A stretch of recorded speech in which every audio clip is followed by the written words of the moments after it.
Hello बच्चों, तो कैसे हैं आप सब। आई होप आप सब अच्छे होंगे और मस्त होंगे। मेरा नाम है शाहरुख खान और स्वागत करता हूं मैं आप सभी का हमारे इस यूट्यूब प्लेटफॉर्म पे जिसका नाम है FMI करियर इंस्टीट्यूट।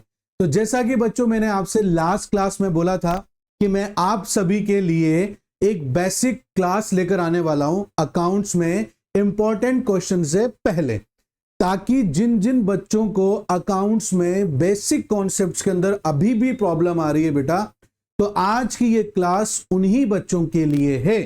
इसमें मैं छोटी से छोटी चीजें आपको समझाऊंगा ताकि आप एटलीस्ट क्वेश्चन को अटेंड करना सीख जाएं।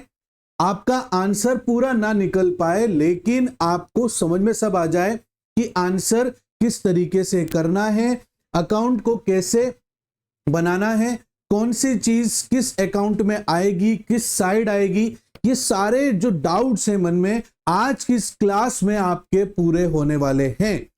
तो बेटा आज पूरी क्लास को ध्यान से देखना, समझना। अगर ना समझ में आए तो दोबारा से रिवाइंड करके वीडियो को ध्यान से देखना, बट डैम श्योर अगर आप अच्छे से देखोगे तो आपको पूरा का पूरा जो डाउट है वो क्लियर हो जाएगा। आज की इस क्लास के अंदर बच्चों में पूरी पार्टनरशिप लेने वाला हूं, ठीक है। मैं कोशिश करूंगा कि मैं उसको 2 या 3 पार्ट में ही पूरा कर दूं बेटा, ताकि आप सबके पास जो समय अब कम है वो पूरा इस समय के बीच में हो जाए और एटलीस्ट आप क्वेश्चन अटेंड कर सको। जिन बच्चों ने अच्छे से पढ़ाई किसी कारणवश नहीं की है बेटा, या अभी भी कुछ बेसिक कॉन्सेप्ट उनके क्लियर नहीं हो पा रहे हैं, जिस वजह से, क्योंकि देखो बेटा रीजन वही रहता है जब आपका आंसर पूरा नहीं निकल पा रहा है तो उसका एक ही मतलब है कि कॉन्सेप्ट में कहीं ना कहीं आपके कमी रह गई है। तो आज की उस कमी को हम इस क्लास में पूरा करेंगे। और हाँ, जिन बच्चों को लगता है कि हमें तो सारे बेसिक कॉन्सेप्ट क्लियर हैं बेटा, तो आप अगले लेक्चर का जो है वेट करें, उसमें मैं कुछ इंपॉर्टेंट क्वेश्चंस लेकर आऊंगा जिसको आपको करने के लिए समझना पड़ेगा। और देखो इंपॉर्टेंट क्वेश्चन का मतलब ये नहीं होता कि मैं ऐसे क्वेश्चंस बताने वाला हूं जो आपके एग्जाम्स में आएंगे। इंपॉर्टेंट क्वेश्चन का मतलब ये होता है कि वो हर एक एक क्वेश्चन जो आपको एक नई चीज सिखा कर जाए कि हाँ ऐसा करने से भी ये आंसर निकलते हैं, वो मेरी नजर में इंपॉर्टेंट क्वेश्चन है। क्योंकि देखो बेटा अगर आपके सभी कॉन्सेप्ट क्लियर हैं तो कैसा भी क्वेश्चन एग्जाम्स में आ जाए आप इजीली कर लोगे। ठीक वैसे ही ये समझने के लिए कि जब आपको अपनी बाइक अच्छे से चलाना आता है तो मैटर नहीं करता रोड कैसा है, आपको बस बाइक अच्छे से चलाना आना चाहिए। वही बेटा ये स्टडी में भी लागू होता है। आपको सिर्फ आपके कॉन्सेप्ट पे ध्यान देना है, क्वेश्चन चाहे कैसा भी हो, अगर आपके कॉन्सेप्ट क्लियर है तो आप इजीली क्वेश्चन को सॉल्व कर लेंगे। तो चलिए स्टार्ट करते हैं आज के इस क्लास को बेटा। तो मैंने यहां पर जो है फंडामेंटल ऑफ पार्टनरशिप से लिया है बेटा, ठीक है। फंडामेंटल ऑफ पार्टनरशिप में मैंने यहां पर अकाउंटिंग ट्रीटमेंट जो लिया है बेटा, वो मैंने यहां पर P&L अकाउंट से स्टार्ट कर रहा हूं। हालांकि क्वेश्चंस में बहुत कम या रेयरली ही P&L अकाउंट बनाने को बोला जाता है, अदरवाइज जो पार्टनरशिप है उसके अंदर P&L एप्रोप्रिएशन से ही स्टार्ट होता है बेटा। Is that clear? बट आपको जब तक समझ में नहीं आएगा कि हम P&L एप्रोप्रिएशन अकाउंट क्यों बनाते हैं, ये किस लिए होता है, ठीक है ना, तो जब तक उस बात को या उस क्वेश्चन को करने का कोई सेंस नहीं है, क्योंकि अकाउंट्स में हम रट नहीं सकते बेटा, ठीक है ना। तो हमें उसके बारे में पूरी जानकारी होनी चाहिए बेटा। तो मैंने इसको P&L अकाउंट से स्टार्ट किया है। थोड़ा सा हम 11th क्लास में चलते हैं बेटा, वहां पर हमने ट्रेडिंग अकाउंट और P&L अकाउंट बनाना सीखा था बेटा। ट्रेडिंग अकाउंट वो अकाउंट्स होते हैं जहां पर फर्म के डायरेक्ट एक्सपेंसेस को लेस किया जाता है। क्या किया जाता है बेटा? फर्म के डायरेक्ट एक्सपेंसेस को लेस किया जाता है। इज दैट क्लियर बेटा? अच्छा, अब इस बात को अच्छे से समझने की कोशिश करते हैं। देखो मैं इसको हटाता हूं। अब देखो बेटा, फर्म क्या होता है? एक आर्टिफिशियल पर्सन होता है बेटा। क्या होता है बेटा? एक आर्टिफिशियल पर्सन होता है, मतलब जो बिजनेस वर्ल्ड की दुनिया में आपको रिप्रेजेंट करता है या आप बिजनेस वर्ल्ड की दुनिया में उसके नाम से जाने जाते हो। तो हम फर्म को एक आर्टिफिशियल पर्सन मानते हैं और हम एज अ ओनर फर्म को क्या देते हैं बेटा, पैसा देते हैं, जिसको हम कैपिटल बोलते हैं। मेरी बात को बहुत ध्यान से समझना और बहुत ध्यान से सुनना बेटा, बिल्कुल भी स्किप मत करना, ठीक है। तो हम as a owner artificial person को पैसे देते हैं बिजनेस करने के लिए, और उस पैसे को हम कैपिटल बोलते हैं बेटा। क्या बोलते हैं? कैपिटल बोलते हैं। बदले में ऐसे समझिए आप इसको कि फर्म जो है ना, वो हमसे एक प्रॉमिस लेता है। क्या लेता है? फर्म हमसे एक प्रॉमिस लेता है कि आपने जो पैसा मुझे दिया है, जिसको मैं कैपिटल बोल रहा हूं, ठीक है ना, फर्म बोल रहा है। ये एक तरह से ना हम एक कैरेक्टर बनाकर बात करेंगे बेटा, ताकि आपको चीजें अच्छे से क्लियर हो जाए। तो फर्म ने बोला जो पैसा आपने मुझे दिया है वो कैपिटल है, इस पैसे से मैं जो भी कमाऊंगा, इस पैसे से मैं जो भी कमाऊंगा, सबसे पहले मैं अपने खर्चे निकालूंगा, ठीक है। सपोज करो आपके बिजनेस को आपने 1 लाख रुपए दिए, बिजनेस ने 1 साल में इस 1 लाख के 1,50,000 कर लिए, सपोज करो बेटा। तो जो फर्म है वो आपसे क्या बोलेगी? पहले मेरे खर्चे हैं, सबसे पहले मैं अपने खर्चों को निकालूंगी, जो भी मुझसे 1 साल में खर्चा हुआ है, उसके बाद अगर कुछ बच जाएगा तो वो मैं आपको प्रॉफिट के रूप में दे दूंगी, फिर उस प्रॉफिट का आप चाहे जो करें। बट सबसे पहले 1 साल में इस कैपिटल से मैंने जो कुछ भी कमाया है, उससे पहले मैं अपने खर्चे को निकालूंगी। फर्म के जनरली 2 खर्चे होते हैं बेटा, एक होते हैं डायरेक्ट एक्सपेंसेस, एक होते हैं इनडायरेक्ट एक्सपेंसेस, ठीक है। ये 2 खर्चे होते हैं बेटा। इन 2 खर्चों को निकालने के लिए अलग अलग अकाउंट बनाए जाते हैं। डायरेक्ट एक्सपेंसेस को और इनडायरेक्ट एक्सपेंसेस को, दोनों को सेम अकाउंट में नहीं रखा जाता है बच्चों, दोनों के लिए सेपरेट अकाउंट्स होते हैं बेटा। क्या होते हैं बेटा? सेपरेट अकाउंट्स होते हैं। इज दैट क्लियर बेटा? चलो अब समझाता हूं मैं आगे आप लोगों को। डायरेक्ट एक्सपेंसेस की जो एंट्री है वो हम ट्रेडिंग अकाउंट में करते हैं। किसमें करते हैं बेटा? ट्रेडिंग अकाउंट में करते हैं। Is that clear? बात समझ रहे हो बेटा? किसमें करते हैं? ट्रेडिंग अकाउंट में। अब फर्म ने जो भी कमाया उसमें से फर्म ने सबसे पहले डायरेक्ट एक्सपेंसेस को निकाला। अब जो अमाउंट अभी भी बच रहा है फर्म के पास में, जैसे 1 लाख रुपए लिए, उसके 1.5 लाख रुपए बनाए बेटा, इसमें से डायरेक्ट एक्सपेंसेस निकाले, फिर भी फर्म के पास पैसा बच गया। ऐसे पैसे को हम ग्रोस प्रॉफिट बोलेंगे बेटा। क्या बोलेंगे? ग्रोस प्रॉफिट बोलेंगे। ट्रेडिंग अकाउंट के अंदर जितने भी डायरेक्ट एक्सपेंसेस है, सब हमने 1.5 लाख में से लेस करने के बाद भी अमाउंट बचा हमारे पास में, उस प्रॉफिट को हम ग्रोस प्रॉफिट बोलेंगे।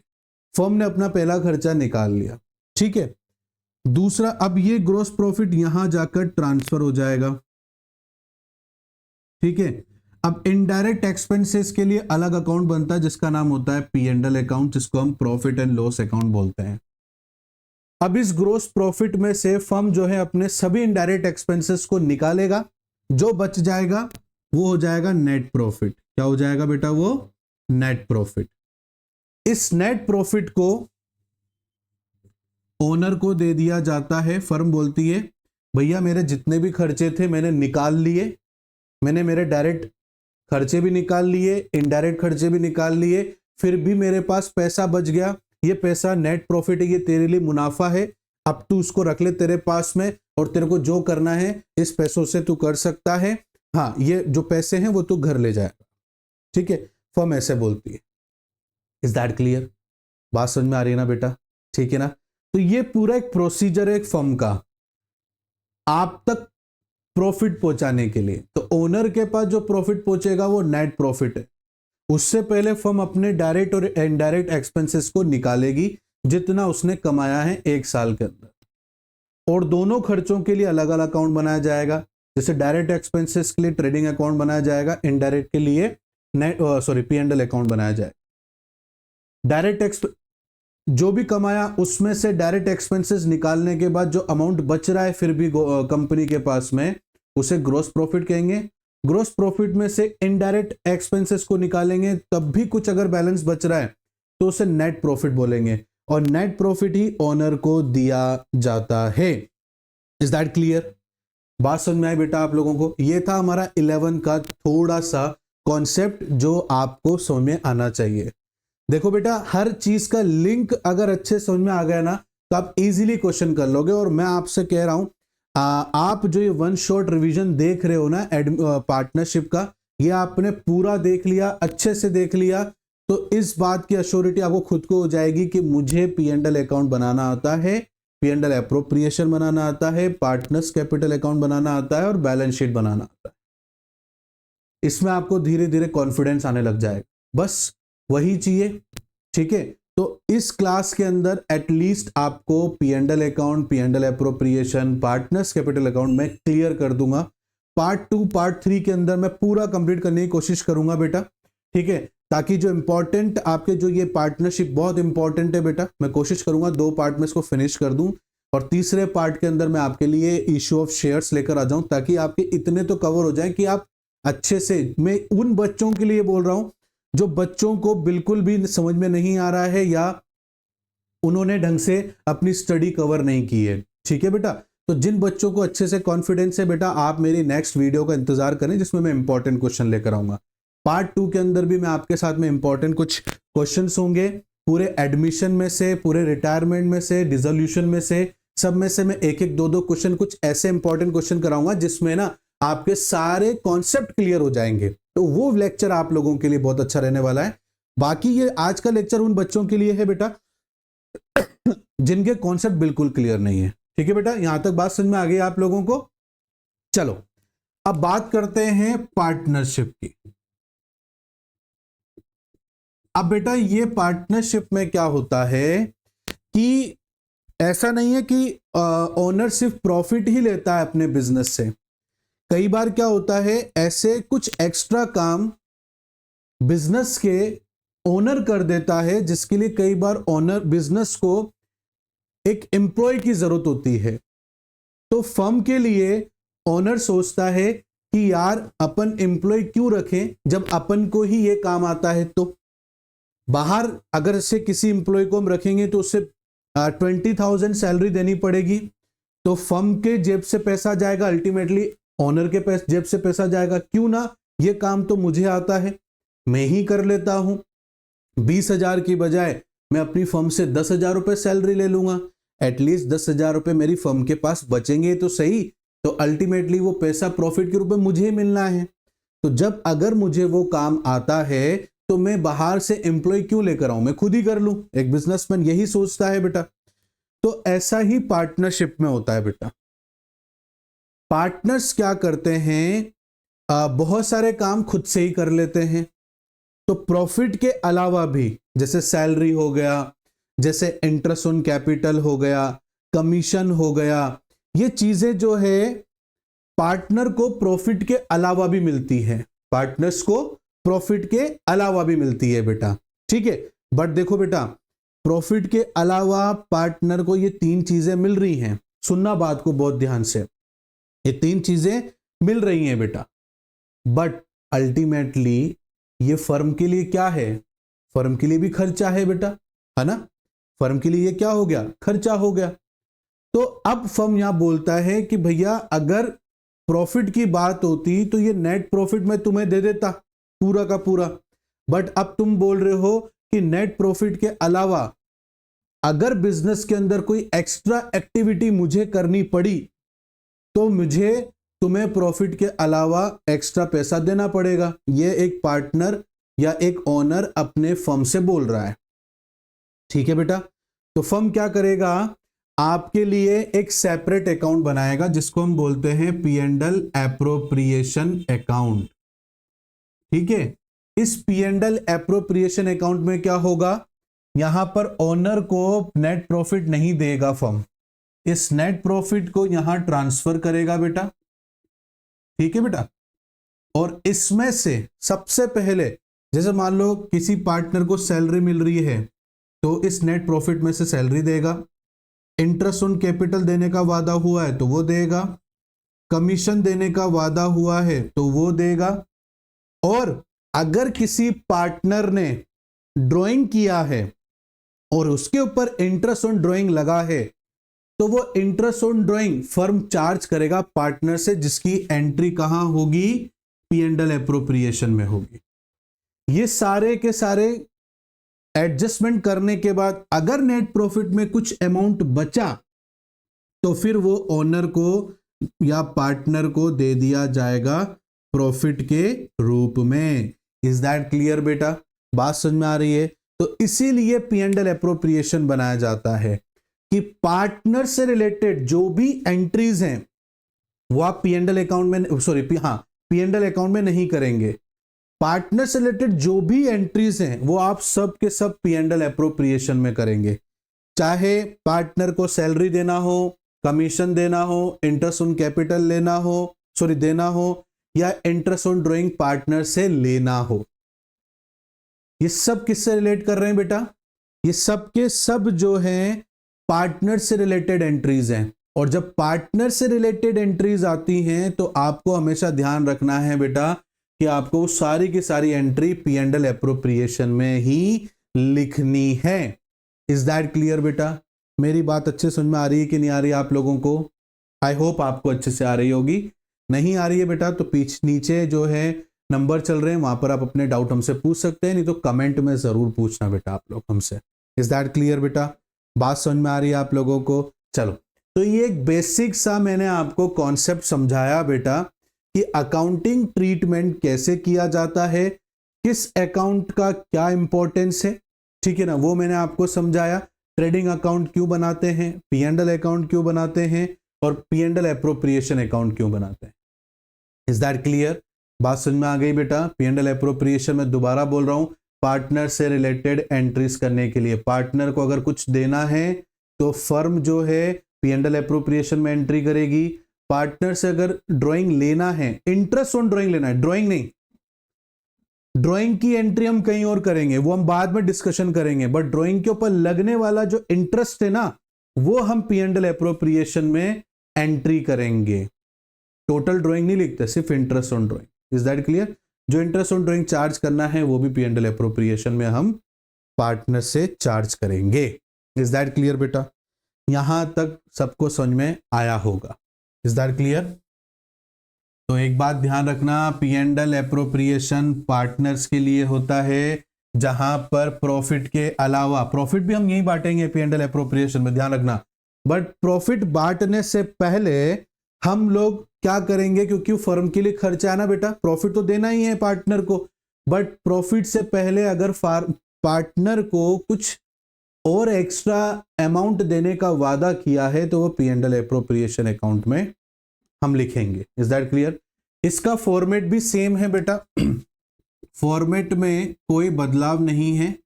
ये P&L एप्रोप्रिएशन है, आपको फॉर द ईयर एंडेड 31 मार्च ऐसे लिखना है बेटा, फिर ऐसे आपको फॉर्मेट बनाना है। Is that clear?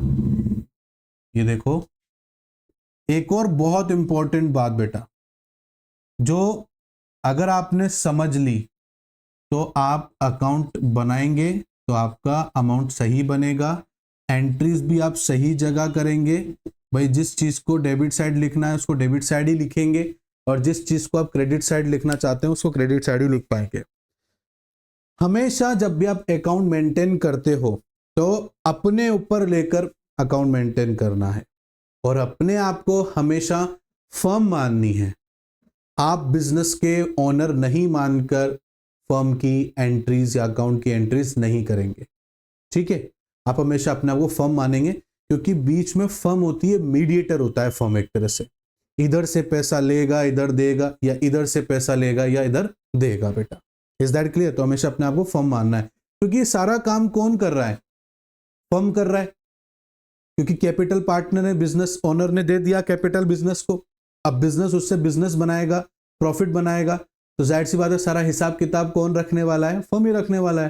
तो इसलिए सब आप जो अकाउंट मेंटेन करते हैं बेटा, ये सब आप अपने मन में ये सोचें कि मैं फर्म हूं, और फर्म के अकॉर्डिंग सोच सोचकर आपको एंट्रीज करनी है। जैसे P&L अकाउंट से प्रॉफिट ट्रांसफर होकर आया यहां पर, तो यहां पर बाय नेट प्रॉफिट आप लिख सकते हैं, या बाय प्रॉफिट ट्रांसफर कहां से होकर आया बेटा, ये पी एंड एल अकाउंट से, या आप लिख सकते हो by P and L account, यहां पर आप यूं भी लिख सकते हो, देखो by P and L account, क्योंकि वो प्रॉफिट कहां से ट्रांसफर होकर आया, पी एंड एल, इसके ऊपर कौन सा अकाउंट है, पी एंड एल अकाउंट है, और आप ब्रैकेट में नेट प्रॉफिट लिख सकते हैं। लिख दिया बेटा। अब जो भी यहां पर अमाउंट हो डजेंट मैटर, ये आपने लिख दिया, ठीक है। अब फर्म पार्टनर को प्रॉफिट के अलावा जो जो चीजें देगी उसकी एंट्री वो कहां करेगी, यहां करेगी। जैसे पार्टनर को प्रॉफिट के अलावा क्या मिल रहा है, सैलरी मिल रही है, तो वो डेबिट साइड में, पी एंड एल एप्रोप्रिएशन के डेबिट साइड में सैलरी दे देंगे। पार्टनर को अगर कमीशन देना है तो यहां एंट्री करेंगे, है ना। पार्टनर को इंटरेस्ट ऑन कैपिटल देना है तो उसकी एंट्री यहां करेंगे, ठीक है। पार्टनर का, अब ये छोड़ो, पहले इसको बाद बताऊंगा, अभी इधर आ जाओ। अब यहां तो पार्टनर को जो देना है वो लिखेंगे, यहां वो लिखना है जो पार्टनर से लेना है। जैसे हम पी एंड एल एप्रोप्रिएशन में सिर्फ इंटरेस्ट ऑन ड्रॉइंग पार्टनर से लेंगे, उसके अलावा कोई दूसरी चीज नहीं लेते। ये एक ही चीज है जो पार्टनर से ली जाएगी पी एंड एल एप्रोप्रिएशन में, उसके अलावा कोई एंट्री नहीं करनी है। ये तीन चीजें जो पार्टनर को दी जाएंगी बेटा। इसके बाद अगर इन अमाउंट में से ये सारे फर्म के खर्चे हैं, इसको पूरा देने के बाद में भी हमारे पास का जो यहाँ का ग्रैंड टोटल है वो अगर ज्यादा आ रहा है तो वो प्रॉफिट है, और उस प्रॉफिट को पार्टनर को बांट दिया जाएगा। तो यहां लिखेंगे बाय प्रॉफिट ट्रांसफर्ड टू, अब जो भी हो, x capital, wise capital, Jades capital, कोई भी हो, उनके तीनों के बीच में बांट दिया जाएगा। और इस तरीके से आपकी P and L appropriation account maintain की जाएगी बेटा। बात समझ में आ रही है कि नहीं आ रही बेटा आप लोगों को? तो ये आपका P and L appropriation account है। इस तरीके से इसमें एंट्री करते हैं। अगर आप इसको ध्यान से देखोगे तो कहीं पर भी पार्टनर्स के अलावा कोई एंट्रीज हुई है बेटा? नहीं ना। ये सैलरी किसको मिल रही है? पार्टनर को। ये कमीशन किसको मिल रहा है? पार्टनर को। ये इंटरेस्ट ऑन कैपिटल किसको मिल रहा है? पार्टनर को। ये इंटरेस्ट ऑन ड्राइंग किससे चार्ज कर रही है फर्म? पार्टनर से कर रही है। तो ये सारी की सारी एंट्रीज जो है पार्टनर से रिलेटेड है। पहली बात, ये सारे खर्चे निकालने के बाद अगर क्रेडिट साइड का ग्रैंड टोटल फिर भी ज्यादा आ रहा है तो इसका मतलब क्या? क्योंकि आप सबको पता है अकाउंट में नीचे जो ग्रैंड टोटल्स होते हैं दोनों तरफ सिमिलर रहने चाहिए, डेबिट और क्रेडिट साइड।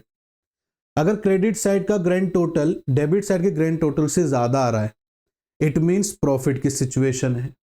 और उस प्रॉफिट में से हमने तीनों खर्चे निकाल लिए बेटा, फिर भी हमारे पास बैलेंस बच रहा है, तो उस बैलेंस को हम प्रॉफिट के रूप में पार्टनर्स को दे देंगे। भैया अब ये सारे खर्चे निकालने के बाद ये अमाउंट बचा है, ये अमाउंट तुम रख लो प्रॉफिट के रूप में।